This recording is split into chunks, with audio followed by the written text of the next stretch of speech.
So the fight between Cory Sandhagen and Ron Font had just concluded a couple of days ago, and I wanted to give my thoughts on how the fight went. And also, Jake Paul and Nate Diaz had just finished their fight as well on about the same night, same time as well. And I got that prediction wrong. Also, a couple of fights announced. So let's talk about it. Cory Sandhagen went up against Rob Font in a unanimous decision, 50-45. Cory Sandhagen was really good with his offensive wrestling, staying in half guard on top for most of the round. It wasn't an entertaining fight necessarily, but it was very apparent the fact that Cory had a game plan, not only against Umar, but against Rob Font to be just try to use his offensive wrestling, get it to the ground, find a decent position, and stay on there.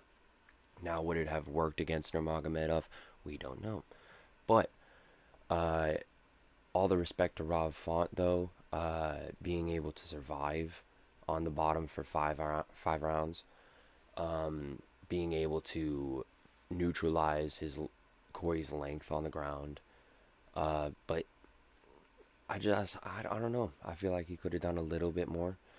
It's hard to try to game plan against somebody like Cory Sandhagen, especially Cory Sandhagen that utilizes wrestling, because usually that never really goes.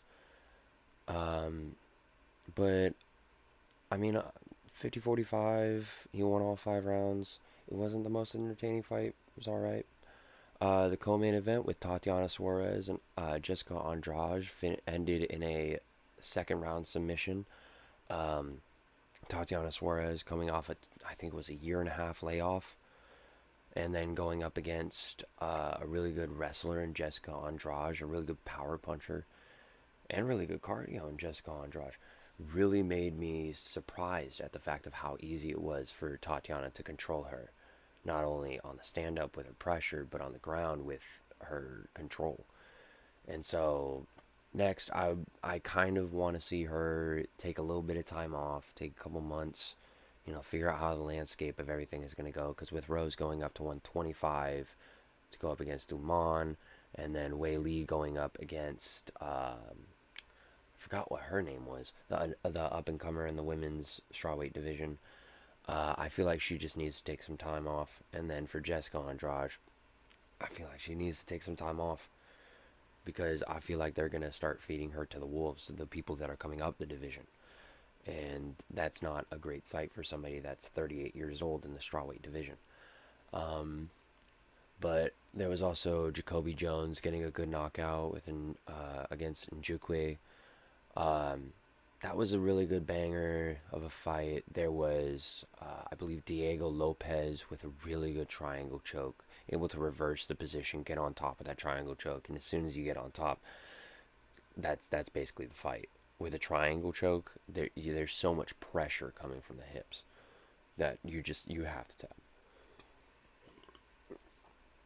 Also, in other news, there was Jake Paul and Nate Diaz.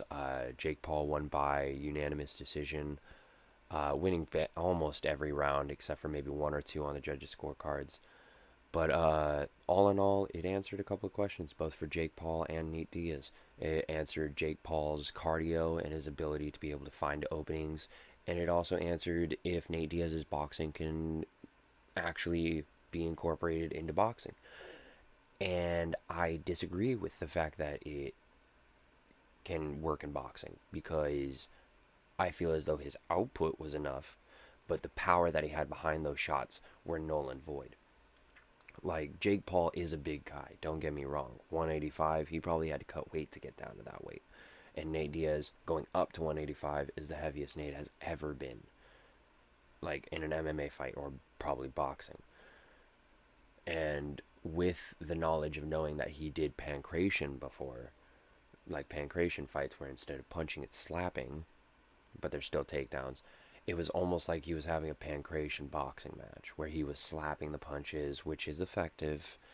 He was slapping the punches, getting a couple of good moments, but he wasn't able to really put together enough to really put the pressure on Jake Paul. It was almost more of like a sparring match than it was anything else. Um, but all the respect to Jake, if I if somebody had told me 5 years ago that Jake Paul was going to last 10 rounds and actually win a very good decision against Nate Diaz, I would have called your bluff. But it happened. Um, a lot of people are saying that he wants to go up against like a real boxer with no name, and I disagree with that. I feel like he should go up against one more MMA fighter that has really explosive boxing, that has been doing boxing for a long time, in Jorge Masvidal. Because I believe Jorge either has one more fight until he's out of the UFC, or it's 2 fights, but he could probably buy out the contract and then be able to fight in other promotions.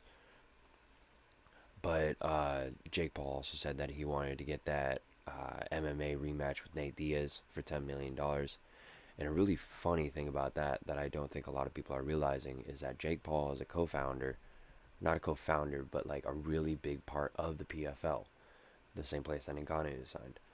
And so, if he was to offer that $10 million contract, it would probably be underneath the PFL. Now, Nate Diaz wants to have Real Fight Incorporated sponsoring that event, but it makes it difficult when uh, PFL is the sanctioning body of it. Because now Jake Paul can make up a contract that's so absurd, but with that $10 million price tag, that it makes it just not worth it in general. But if Nate Diaz declines, then the narrative gets pushed that, oh, I offered him 10 mil, but he didn't take the fight. So that's going to be interesting over the next few weeks. If he was to fight a boxer, like, if he was to stay in boxing, it would either be Jorge Masvidal, or I would probably want him to go up against Hasim Rahman Jr. Because that was a person that he was supposed to go up against before Tommy Fury, but he never did. And now the dog's in here. Alright, well. But, I mean, other than that, it was a good fight. Hi, Roxy. It was a good fight.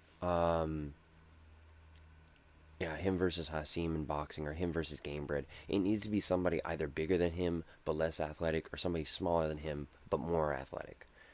And I think Jorge is a little bit more athletic, although on the smaller side. Other than that,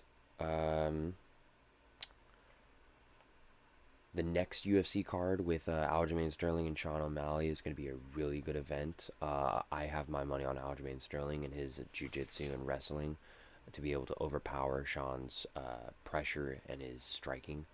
There's that, I don't even want to say Paulo Costa versus Hamzat, because I'm pretty sure that's going to be scrapped some way, somehow. Somebody's going to miss weight. Somebody's going to drink a bottle of wine before the fight. Like, something's going to happen. Other than that, there was a couple of good fights on that that I was thinking about. I'm going to be making a video later on about that, kind of giving my breakdown and predictions on it. But other than that, I hope you guys have a good rest of the day. I'll catch you guys tomorrow.